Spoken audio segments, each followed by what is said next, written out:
বুধবার থেকে সাধারণ মানুষের জন্য চালু হচ্ছে রেল পরিষেবা। এরই মাঝে মেয়াদ উত্তীর্ণ মান্থলি নিয়ে সুখবর দিল রেল। রেল সূত্রে জানানো হয়েছে, যে সময়টা ট্রেন বন্ধ ছিল সেই সময়টা মান্থলির মেয়াদে ধরা হবে না। বুধবার থেকে ট্রেন চালু হলে সংশ্লিষ্ট সিজন টিকিটের মেয়াদ যোগ করে তা বাড়িয়ে দেওয়া হবে। এক বিজ্ঞপ্তিতে পূর্ব রেলের তরফে বিষয়টি বিস্তারিতভাবে জানানো হয়েছে।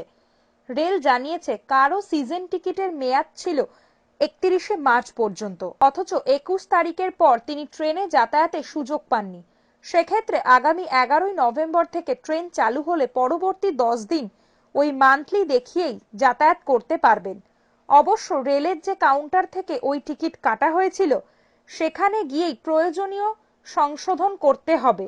যাত্রীরা যাতে ওই টিকিট সংশোধন করতে পারেন তার জন্য আগামী সোমবার থেকেই সব কাউন্টার খুলে দেওয়া হচ্ছে। তাতে প্রাথমিকভাবে ভিড়ের সম্ভাবনা কিছুটা হলেও কাটবে। সোমবার সকাল 8টা থেকেই পূর্ব ও দক্ষিণ পূর্ব রেলের সব স্টেশনে সব কাউন্টারেই এই সুবিধা পাওয়া যাবে। তবে সংশোধন না করা টিকিট বৈধ বলে গণ্য হবে না বলেও জানিয়ে দেওয়া হয়েছে রেলের তরফে।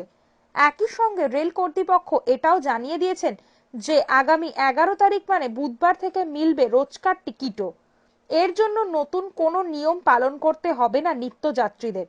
সেই সঙ্গে ওই দিন থেকে নতুন মান্থলি টিকিটও কাটা যাবে।